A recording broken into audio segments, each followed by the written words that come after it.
like to welcome everybody to today's presentation on treatment planning for depression in early recovery. This is based in part on Tip 48, Managing Depressive Symptoms in Substance Abuse Clients During Early Recovery, that is put out by the Substance Abuse and Mental Health Services Administration. I am your host, Dr. Dawn-Elise Snipes, and this is still Recovery Month 2020. In this class, we're going to identify instruments to guide treatment planning, identify some of the causes of depression in early recovery, and explore some behavioral, cognitive, emotional, and even situational interventions in order to help people get the most out of early recovery. Early recovery is a really hard time because the person has quit using substances and their brain chemicals are still not in balance. Their brain is going through some adjustments. Their body's going through some adjustments.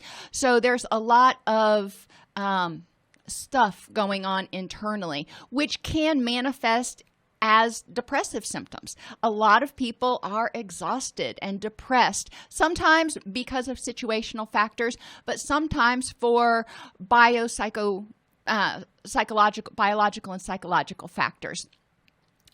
A person with depressive symptoms may have difficulty in any or all of the following areas. Now, you will notice I regularly say depressive symptoms.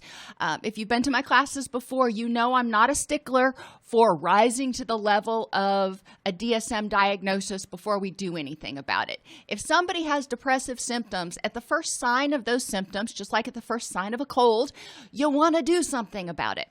And people with depressive symptoms may have difficulty following instructions and keeping appointments. Think if you're not sleeping well, if you're not feeling well, how hard it is to focus and concentrate and, be where you're supposed to be. Remember those things. It's not necessarily apathy. It's not that they're being resistant or not wanting to do it, but they may truly be having difficulty putting one foot in front of the other in early recovery. A lot of people, especially in that first 30 days, but for some people, first 90 days, they may feel like they are in a pea soup fog. They may have difficulty focusing and benefiting from group. When people are depressed, think about clients that you've worked with that have had depression. How easy is it for them to sustain focus for an hour or an hour and a half? How much do they actually pick up from group? And when I used to work with people in residential, the first 30 days they were with us, I wanted them to get up and show up. And if they were able to get a nugget or two from group, that was great. But expecting them to, expand their knowledge by leaps and bounds, that was not realistic. So it was important to set realistic goals for people so they didn't get frustrated. It's also really important, and I'll just give this little hint here, because of depression, because of the brain fog, it is really helpful, even for your people who are not visual learners, to give them handouts. Give them bullet point things that they can go back and review. If you have videos like the ones I showed you at the beginning of class that they can go back and review over and over sometimes in order to, get the point, that can be super helpful for them. They may have difficulty with energy to participate in program activities like going to meetings or even getting up and showering and, taking part in recreation, or sometimes going to group. I know a lot of times we had people who were really struggling to have the energy to even stay awake in group. And it's important to individualize. We don't want people skipping group and just staying in bed all day. That's going to mess up their circadian rhythms. And we don't want to give people who are in earlier stages of readiness for change a pass, an excuse. But we do want to make sure that if somebody is truly having difficulty with their energy levels, we take that seriously and we help them figure out how to modify their day so they can make it through. They may have difficulty with motivation for change. Well, Think about it. If you've ever been depressed, motivation is one of the first things that goes out the window. And change, especially recovery from substance use or even recovery from depression, can seem completely overwhelming. To someone who's depressed and is already lacking energy, they're looking at that like climbing Mount Everest. And you're looking at it going, oh, heck no. The ability to make appropriate decisions about treatment needs and goals. Sometimes treatment just seems too overwhelming and people want to throw in the towel. Sometimes people want medication and they think that that's going to be the magic bullet. We do need to make sure that we're educating people, empowering them to make appropriate decisions. People who are clinically depressed are still generally very able to make their own decisions unless they're in the midst of a psychotic episode. But we do want to make sure that we are educating them. People with depression may have a belief that they cannot be helped. Sometimes they've been on 6 different antidepressants. Sometimes they have started to feel better before and then relapsed in their depression. We want to examine each one of those issues and figure out, why was there another flare-up of the depression if they have had multiple major depressive episodes. We also want to look at prior relapses for substance use and see why they happened and learn from them. We also, if they're on medication for depression, for example, and they've been on multiple medications that may not have worked, we do want to educate them about the fact that different antidepressants target different neurotransmitters and work in different ways. That's why there are so many of them out there. And it's important to help them advocate for themselves and keep very clear notes about or logs about their mood and what happens when they take medications and when they don't take medications in order to help the psychiatrist narrow down whether they need a dopamine reuptake inhibitor, a norepinephrine reuptake inhibitor, a serotonin reuptake inhibitor, or something completely different.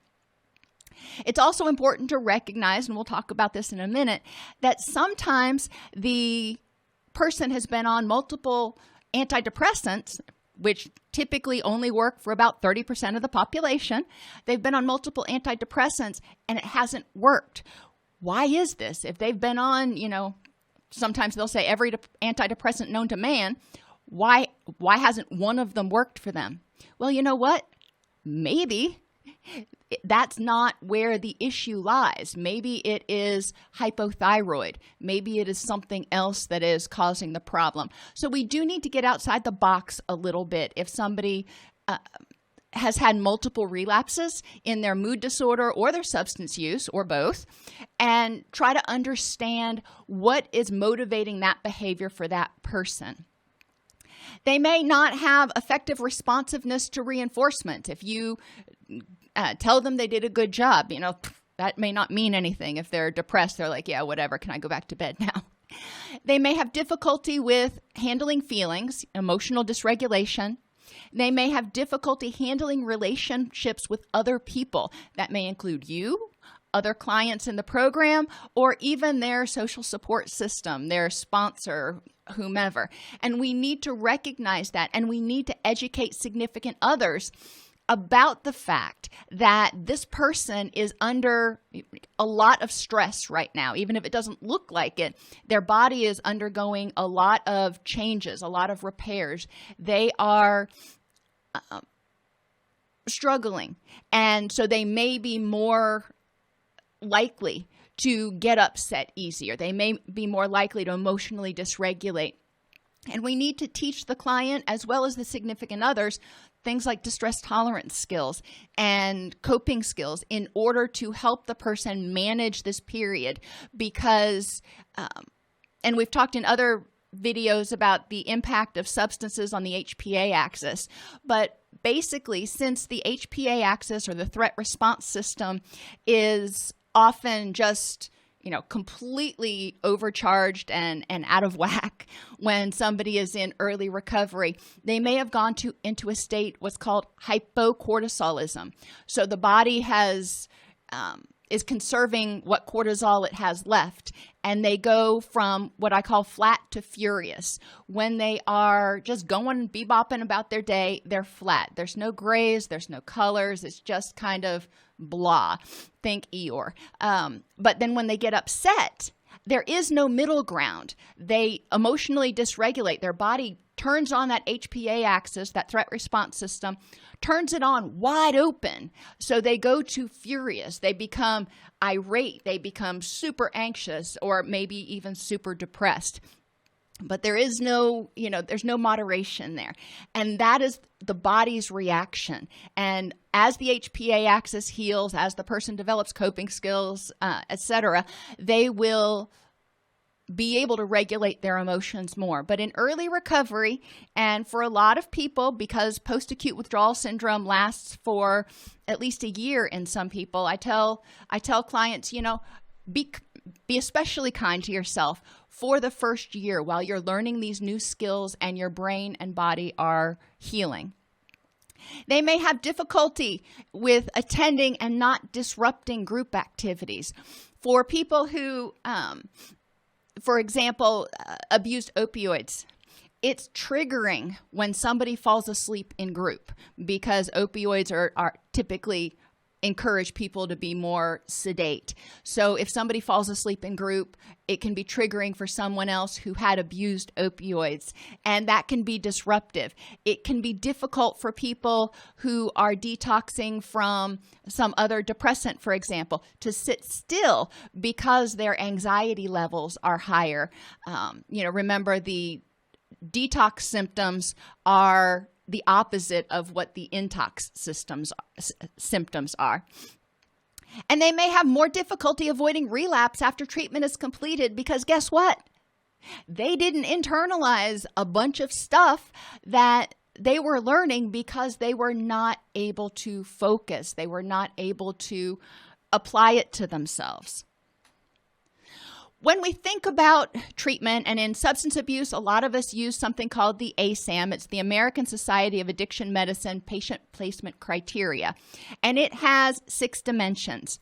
The first one, when you're considering somebody for co-occurring disorders treatment, somebody with substance use issues who also has a co-occurring mood issue, in this case depression, the first thing you want to make sure is that their acute crisis and dangerousness to self or others is stabilized. That makes sense. We want to make sure that they're in a safe place, mentally as well as physically.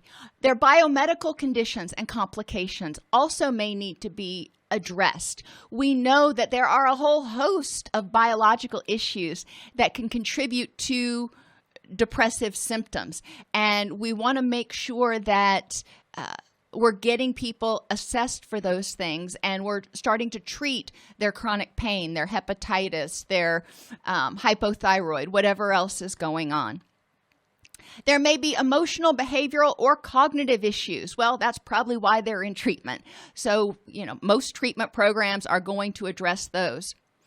We need to examine their readiness for change for each issue or objective. And we're going to talk about different objectives. And as we go through, I will give you ideas of statements you can use on treatment planning for objectives.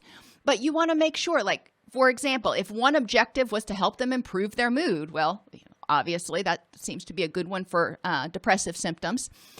Some of their sub-objectives may be addressing sleep hygiene, improving nutrition, reducing caffeine, and increasing exercise. All right. Well, Sally Joe may be really ready or really willing, motivated, whatever, to address sleep hygiene because she's tired of being tired all the time. And she may be willing to consider eating a little bit better. But giving up caffeine and starting to exercise, that's a big no. Her readiness for change for each issue needs to be addressed, and we need to implement motivational tactics for each area. We want to help her, for example, about caffeine. She's not ready to change it. That's fine. But we do want to provide her information about how caffeine can impact her recovery and why it might be important, and steps that she might be able to take, for example, when she's ready to address that. We want to look at the relapse or continued problem potential, especially before discharge. What maintained this problem in the person when they were not in your treatment? If they are in outpatient treatment, this is especially important to address. What things outside of the treatment walls may contribute to relapse or continued depression, and you want to make those target goals. So if they're living in an environment that is especially stressful, if they hate their job, there are a lot of things that could be happening, but we do need to acknowledge those. You can't handle everything all at once. Rome wasn't built in a day. But if you lay out a roadmap, if you lay out a plan of, okay, we're going to start addressing these things and knocking them off one by one, it gives people hope. It gives people direction, that good orderly direction that we talk about sometimes. And we want to examine their recovery environment, where they're living. If they have problems with alcohol misuse, is there alcohol in the house? Do they work in a bar? Some of those things that we need to look at in order to help the person assess and modify their recovery environment is going to be really important. But we also want to look in terms of depression at the recovery environment. What in their recovery environment might be maintaining their depression? For example, maybe they had their kids taken away, and when they're at home, they, are bouncing around looking at all the pictures of their children, but they don't have their children with them. So that might be a trigger in their environment that could maintain some depression. Not saying they have to get rid of those pictures, but it's important to understand what may be triggering desires to use as well as depressive symptoms. There are multiple screening instruments, and I'm not going to go through each one of them. You can download the PDF from the class and click on the links. The DSM-5 promise is out there.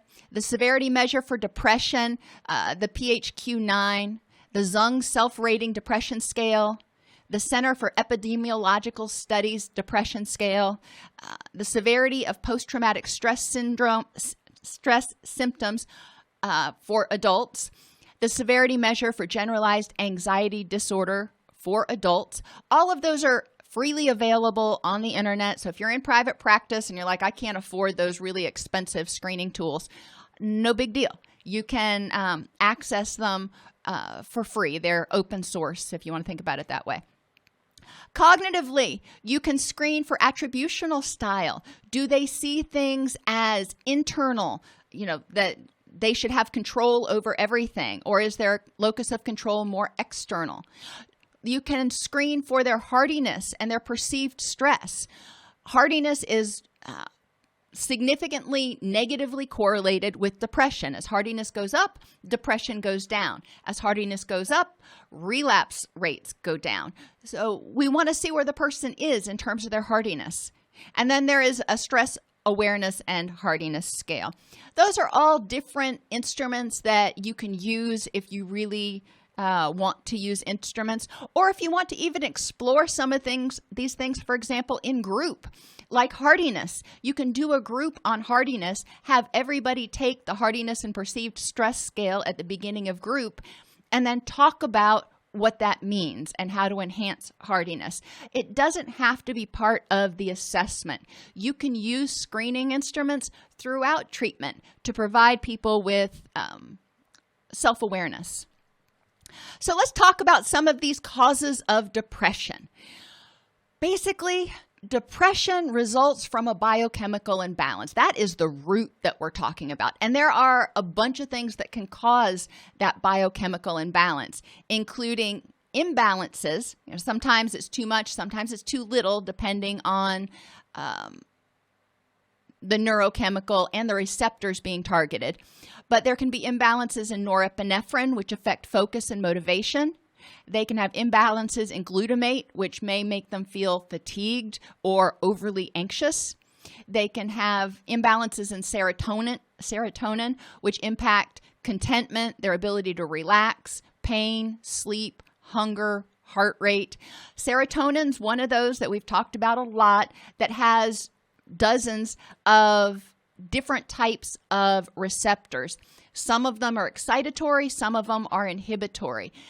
And it's important to know, get an idea what's going on. Just because somebody is depressed doesn't, or has symptoms of depression, doesn't mean that necessarily their serotonin is too low. It could be one of these other things. Dopamine. When people take antipsychotic medications, that lowers dopamine, which also makes most people who take them feel extraordinarily tired. Dopamine is significantly correlated to energy, to motivation, to memory, to focus, as well as to pain management. When dopamine is low, people are going to struggle. Thyroxine, or your thyroid hormones. Hypothyroid can start at any point in life. And there's actually a significant number of people who have hypothyroid, and significant ongoing stress, chronic stress, has been associated with the development of hypothyroid. When people are abusing substances, every time they use, their body registers that as a stressor because they're being flooded with a toxin. Every time they go through withdrawal, every time they detox, and that can be even after one use, their body registers that as a stressor because now they're trying to compensate and rebalance the system. So both use and withdrawal activate the HPA axis. So use in and of itself is chronic stress on the body, and it can impact thyroxine levels. Super easy to have a blood test to figure out what the thyroxine levels are. Sex hormones. When the HPA axis is activated a lot under chronic stress, it alters levels of sex hormones because the body says now is not the time to procreate. We need to focus on fighting or fleeing. As sex hormones are altered, the availability of other neurotransmitters like dopamine, serotonin, norepinephrine are also altered. And cortisol, we talked about that earlier. When the body is under persistent stress and that HPA axis is, revved consistently, eventually the body says, I can't run this hot for this long. Think about sitting in the driveway with a car in park and your foot on the gas, just revving that engine as hard as it will go. That engine's going to get hot. And if you don't want to crack your engine block, you got to pull off some of the gas. So the body kind of does this for us. When there's persistent stress for too long, the body backs off on the cortisol, which is our stress hormone, and it says, no, we can't run this hot continue to do this because it's not good. It's going to cause us problems, which is great. The brain wants to protect us. But unfortunately, when cortisol is restrained, that also leads to a lot of these feelings of depression. Cortisol, yes, it's our stress hormone, but we need a certain amount to keep our heart rate up, to get us motivated to get out of bed in the morning. Cortisol, when your circadian rhythms are in balance, should spike and be at its highest point in the day when you wake up in the morning. And then it gradually declines over the day as you go through your day. And when you're getting ready for bed, it should be at its lowest level. But if your body's saying, no, we're not going to spike that cortisol, then it may stay at that low level like you feel when you're ready for bed all day long. And that can feel like depression. It can increase fatigue. It can increase difficulty concentrating, etc. So we need to ask ourselves, what's causing this biochemical imbalance? What is causing the HPA axis to be dysfunctional? Well, there are a lot of things that contribute to stress, lack of quality sleep. And I've hyperlinked a bunch of things in this PowerPoint, and they will take you to additional videos on the YouTube channel that go into depth on how to help people with these particular issues. But anyhow, Lack of quality sleep. Your body registers that as a stressor. When you are tired, your body says, oh no, you don't have the energy to fight or flee, so let me ramp up that cortisol so you're prepared, so you can be vigilant. Exhaustion, burnout, and stress, whatever you want to call it. Emotional things where you're just, running on empty can cause a biochemical imbalance when that HPA axis, again, has been responding to stress for too long. Poor nutrition can be registered as a stressor if the person's not getting enough calories. That can be registered as a stressor. But you remember that what you eat is broken down to make the neurotransmitters. And what you eat is broken down to nourish the gut microbiota that make the neurotransmitters. So poor nutrition can actually contribute to an insufficiency of certain neurochemicals. Chronic pain often keeps people from sleeping. So it impacts their sleep, which contributes to fatigue. It also ramps up that HPA axis. And chronic pain tells you that something is wrong in the body. And when something's wrong in the body, that HPA axis is activated again. Diabetes. When blood sugar levels are out of control, that's registered as a stressor. Unfortunately, when it's registered as a stressor, the HPA axis, one of the things cortisol does is cause the dump of blood glucose into the system. So it's this system that actually works against itself because that increases the blood glucose, which may make it more difficult. The person may need more insulin. Makes it much more difficult for them to manage their insulin levels. Vitamin D deficiency. A lot of people who are recovering from substance misuse may not have been spending a lot of time outside, or maybe they spent too much time.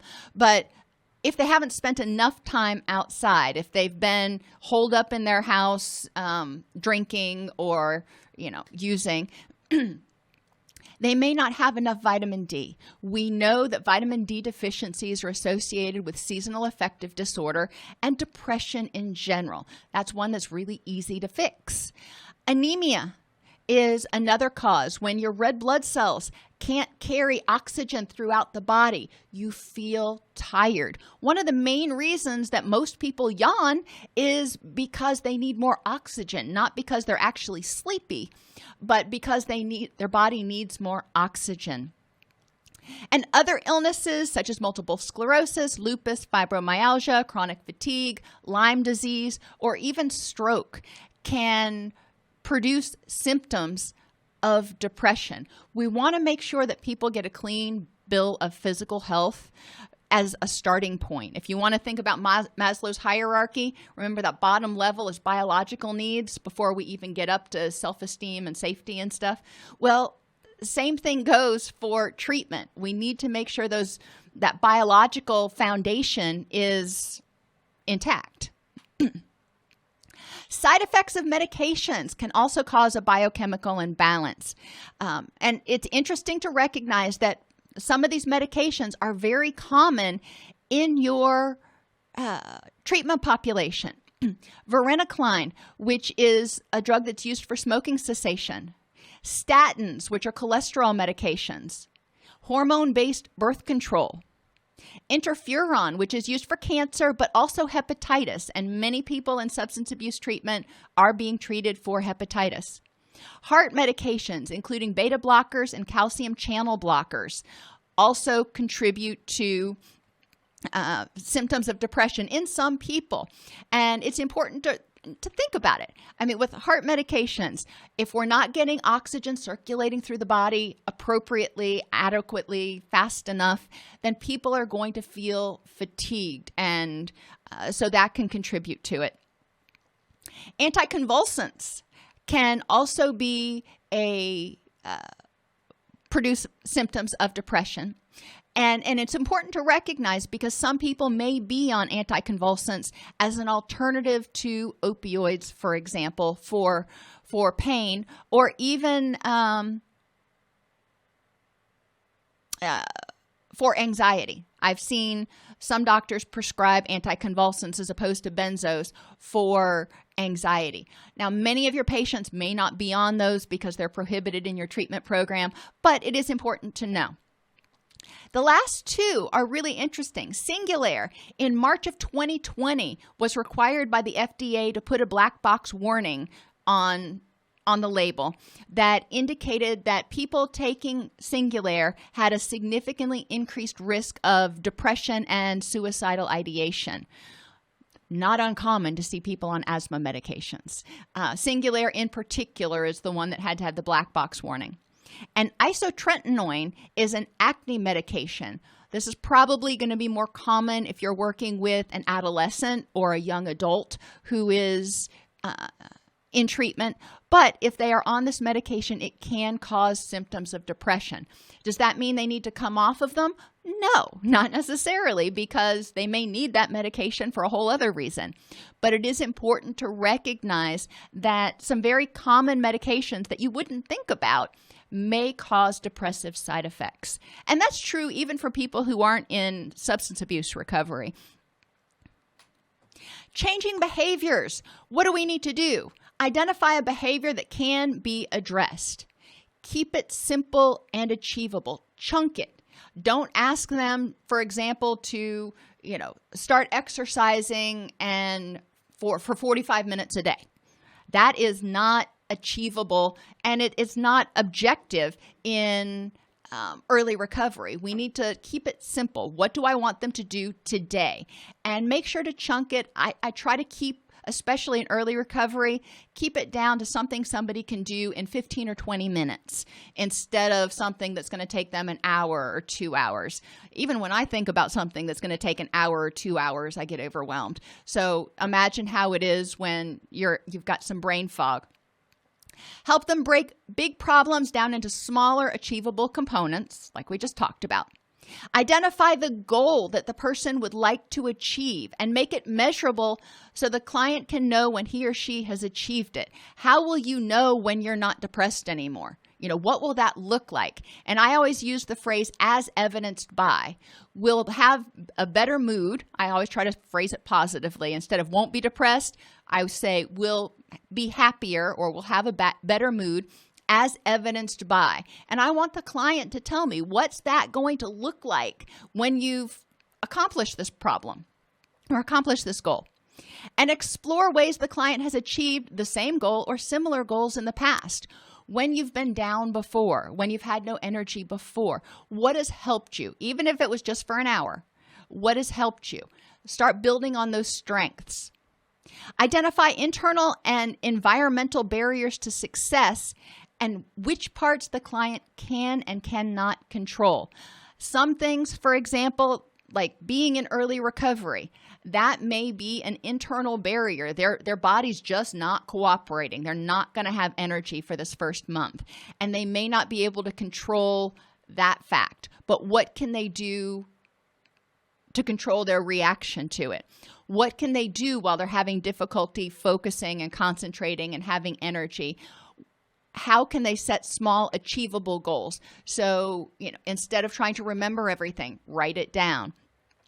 Instead of expecting themselves to stay up for 16 hours, try to stay up, for example, for 4 hours and then take a break. May not be asleep, but maybe just take a break to relax for a few minutes. Identify how barriers can be overcome in specific behavioral terms.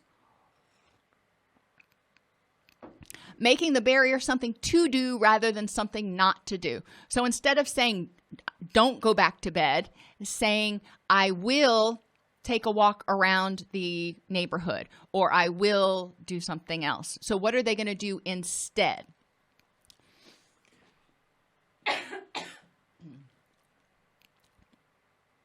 Identify how barriers can be overcome and identify supports and specific steps needed to achieve success. So what do they need? Maybe they're in outpatient and they know they need to get up every day at 8 o'clock in order to get their circadian rhythm set, but they know they're probably not going to do it on their own. So what can they do to make sure? What supports do they need to help prod them out of bed? Do they have a roommate that can help them get up? Do they need to put their alarm clock on the other side of the room? What is it that they can do? And elicit a commitment and to take action to achieve the goal. Make sure, as I said already like 6 times, that people get a physical to rule out any underlying biochemical issues that may be contributing to their symptoms. Educate them about nutrition and encourage them to learn about nutrition so they can have the building blocks to make the neurotransmitters and hormones needed. Encourage them to consider cutting out caffeine 12 hours before bed. Caffeine stays in your system for up to 12 hours. So if you quit drinking at noon, then it's still in your system until midnight. And it's impairing your sleep and impairing your body's ability to clear out that adenosine. Encourage them to stay hydrated. Our body operates by sending signals through fluid channels. And when we're dehydrated, then those signals kind of short out along the way. Improve sleep hygiene to hopefully eventually sleep 7 to 9 hours each night without waking. That is not an initial goal. That is an ultimate goal. An initial goal may be sleep 2 hours before waking up. Encourage them to get moderate exercise for up to 30 minutes a day. And for some people, moderate exercise may be walking the dog or just slowly walking around the house. Encourage people to get more sunshine. 5 to 15 minutes a day is really all your body needs in order to get enough sunshine to make the vitamin D it needs. That's not that much. Encourage people to do that. Review their medications for side effects. Address chronic pain with non-pharmacological interventions such as TENS units, massage, stretching, meditation, acupuncture, exercise as approved by the physician, heat or cold, and paying attention to ergonomics. And ultimately, for some things, there may need to be pharmacological interventions, like for thyroid issues, the doctor may have to put them on medication. For depression, some people do benefit, especially in early recovery, from a short course, 1 to 2 years of antidepressants to nudge their system along the way until it can start making enough neurotransmitters and rebalancing itself on its own.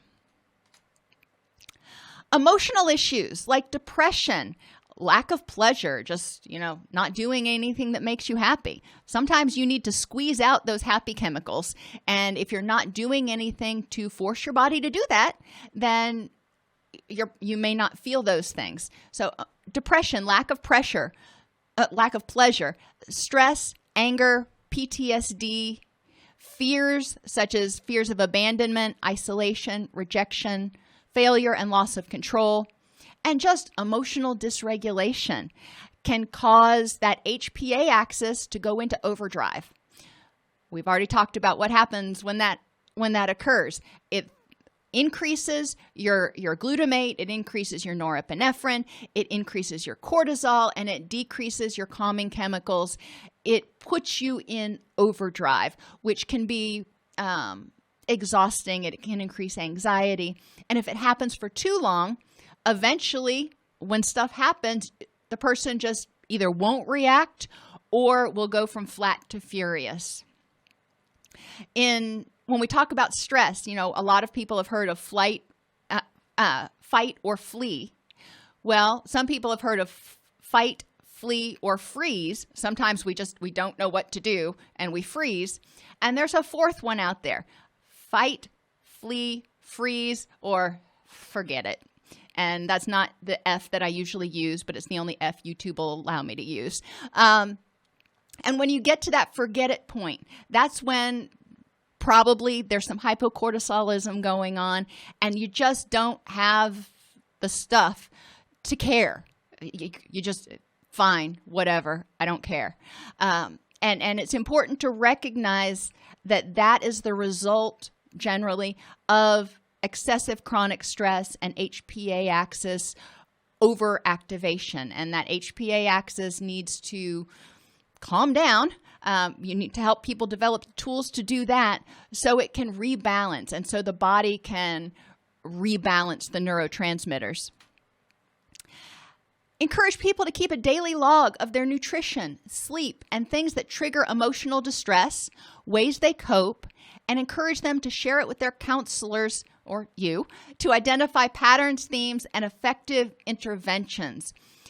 Sometimes, people may notice that when they drink caffeine, it revs them up. Or when they drink caffeine, if they're in a state of hypocortisolism, they may drink caffeine and it actually makes them sleepy. That's, a big clue there. Sleep. People may notice that they are more edgy, more irritable. They get more dysregulated when they don't have adequate sleep. All of those things are important to help the person identify what their vulnerabilities are for emotional distress. Work with them based on that information to develop a stress management plan. Have them identify 10 ways that they deal with anger, anxiety, and depression. Ideally, 10 ways they deal with each, but 5 ways for each can also work. Encourage them to do things that make them happy. I talk about mood like a bath. And when we are stressed, when we're anxious, or even when we're excited, it's like running hot water. When we are relaxed, when we're calm, when we're content, it's like running cold water. Well, you don't want to be in an all hot or an all cold bath. You want to be in something that is tepid. And it's important, if life is turning up the hot water, that you also turn on some cold water to balance that out sometimes. The concept of yin and yang talks a lot about heat and cold as well, if you want to look into like traditional Chinese medicine, but I digress. Have them address guilt. Recognize that guilt is anger at themselves. Have them address necessary guilt. Sometimes they did things that they probably wish they hadn't done, or didn't do things that they wish they had done. And they will need to cope with that. They will need to resolve that. But a lot of times people also feel guilty for things for which they probably, and I don't like the word should, but it's the only one I can think of now, they probably shouldn't feel guilty for. Like taking the day off on a weekend instead of having to be going 6 ways till Sunday, taking Saturday off and going, you know what? I am just going to veg today. Sometimes people feel guilty for that. And that is what I call unnecessary guilt. So have them create a guilt bill of rights that helps them state what they have the right to do without feeling guilty. Help them address grief, learn to stress tolerance skills, and encourage them to focus on the positive for 20 minutes per day. Studies have found that people who do this actually do tend to have an improved mood, and they tend to notice more of the positive things in their environment. So during dinner, I encourage families to do this. During dinner should be 20 minutes of tell me what went right today. After dinner, we can talk about the stuff that went wrong. I don't want to ignore that. But set aside 20 minutes a day where you are focusing on all the things that are going right. When I work with couples, I have them do the same thing. Focus on 20 minutes on things that they appreciate about one another and things that they appreciate from each other during that day. And yes, a gratitude journal would work too if we want to have people do it by themselves. Cognitive distortions, the way we think, can also trigger that HPA axis. It can trigger that stress response if we're using all or nothing thinking, like we think we can never recover or the whole world is against us.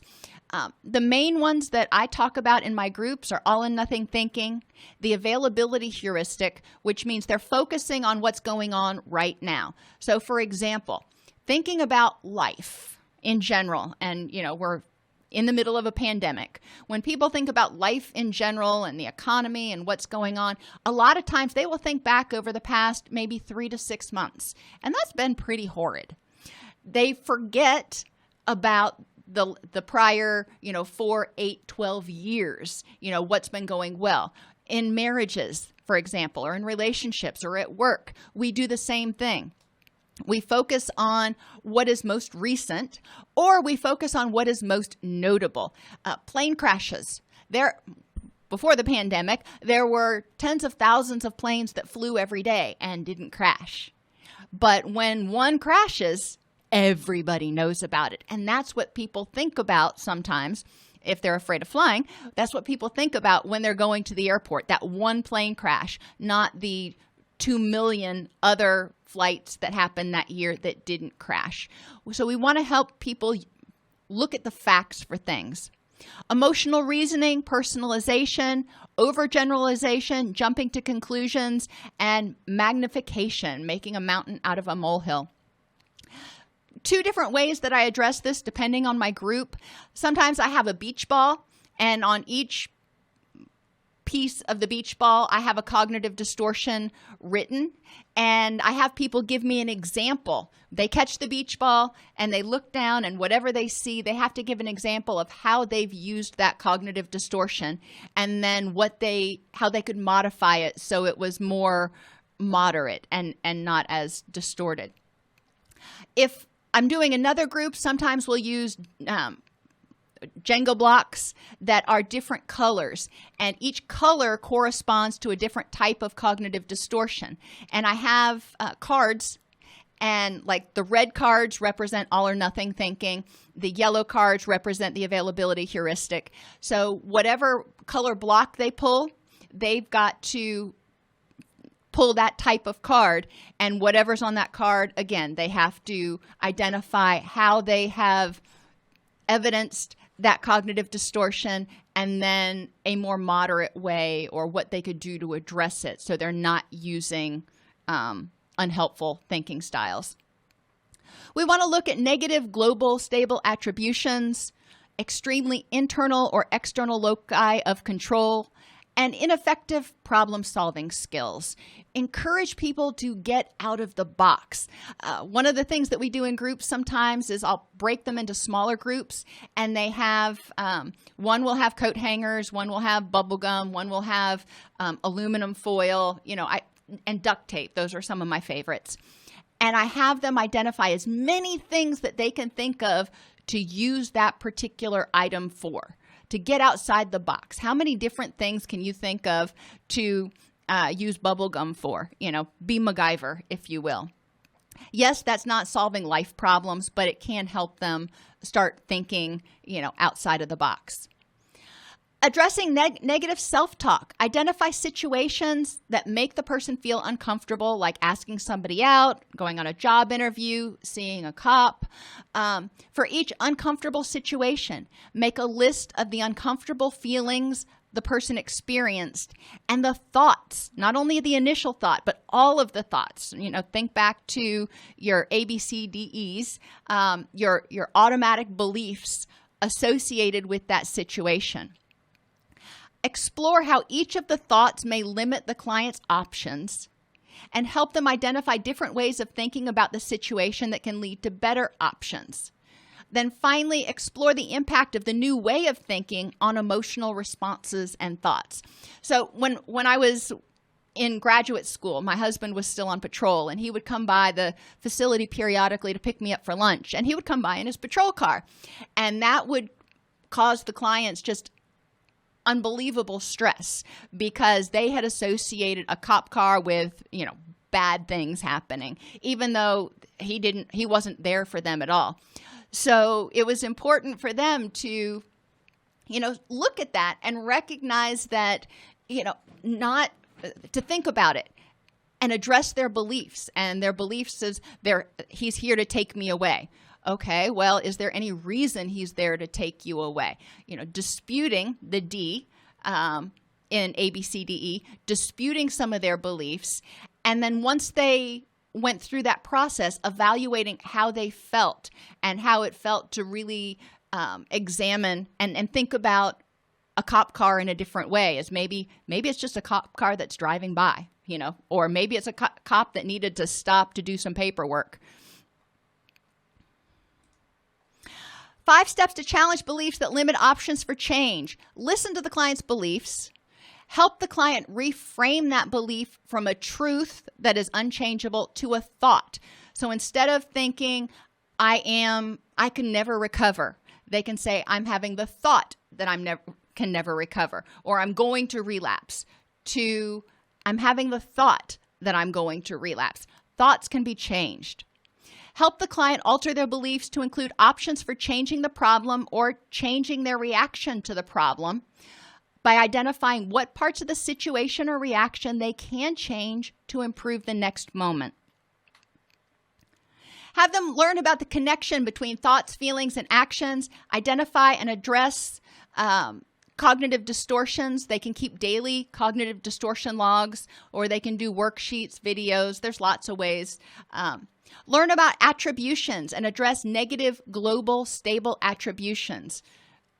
In group, you can have a thoughts basket where you have different global, stable, negative thoughts, and people will draw a card, and then they have to restate it so it is positive, specific, or maybe not. It can be negative, but if it's negative, it's also specific and changeable. Learn about locus of control and how to moderate an extremely internal or external locus of control, helping people, again, look at what parts of the situation do I have control over.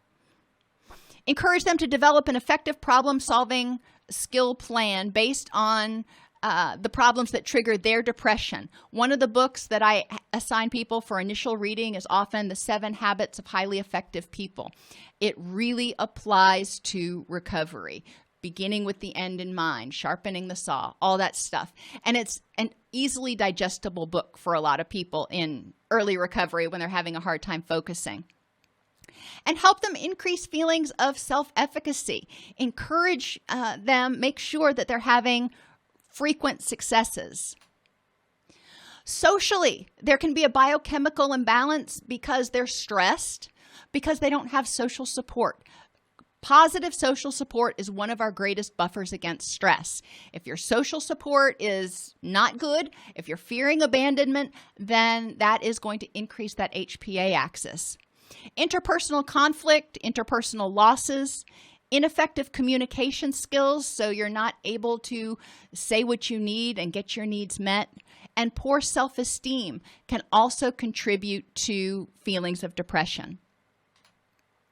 Have people learn about healthy relationships, identify healthy relationships that they currently have, encourage them to improve their self-esteem, which I put to them as their relationship with their self. How do they feel about themselves? They need to start being their own best friend. Identify issues that need to be addressed in current relationships to make them healthy. Doesn't mean you have to get rid of bad relationships, but you may have to work on them. Identify 3 people with whom you could develop a healthy support system. Learn skills to handle conflict. Learn effective communication skills, and learn how to ask for what you need. And Linehan does a great job of covering a lot of these in the interpersonal skills section for dialectical behavior therapy. Situational things can also cause depression, including the environment, but also losses that the person has experienced as a result of life, or as the result of life choices, or as the result of their substance use. They may need to grieve things like loss of relationships, deaths, loss of their freedom, loss of their dreams. Maybe they thought life would be very different at this point. Their sense of order in the world and self-esteem. Environmentally, we want to look at what's going on where they're living. What are they being bombarded by in their senses? People in the environment. There are certain people that walk into a room and they just have an energy that lights it up. And there are certain people that walk into a room and make you want to leave. The energy in the environment is really important to consider. Not saying that they can necessarily completely overhaul it, but if there are negative people in their environment, they need to learn ways to develop emotional boundaries and create safe spaces in their environments, whether it's at work or at home, where they can get away from that negativity. They found that noise, especially, ambient loud background noise like traffic or even the wind turbines, can contribute to depression. It So anyway, toxins and allergens can make people feel stuffy, can make people feel sick and tired. They can also prevent you from getting good sleep. That can contribute to stress. When your allergies are acting up, that means, your HPA axis is activated a little bit because it's encouraging your body to do what it needs to do to get rid of the toxins. And we know that when people have allergies, they've got inflammation, which is also associated with depression. Sensory overload or deprivation can cause stress in a person. If you're in a really noisy environment and you're just like, I need quiet, headphones, good things. Or if it's too quiet. Some people, I know I'm an extrovert. I like to have noise on, even if it's just in background noise. It makes me feel calmer. I get stressed out when it's actually too quiet because then I hear every creak and I hear everything and I'm like, what's that? And encourage them to identify depression triggers in their environment, things they see, hear, smell that may trigger feelings of depression, memories, something like that, and encourage them to figure out how they want to deal with that. Have them develop strategies to increase positive people in their environment and buffer against negative. Address noise with either white noise machines, earplugs, noise-canceling headphones, or just maybe talking to roommates and saying, I need sleep. So can we tamp down the noise after 10 o'clock or something? Eliminate toxins and allergens that may be making you feel depressed. Fresh paint. Paint is a depressant. Fresh paint, especially with the high, whatever it is, VO, whatever it is in the paints, can really cause some people to have significant depressive symptoms and keep them from sleeping well. Create a calming corner in their house and or at work where there isn't too much or too little stimulation for the person and where there are triggers for happiness.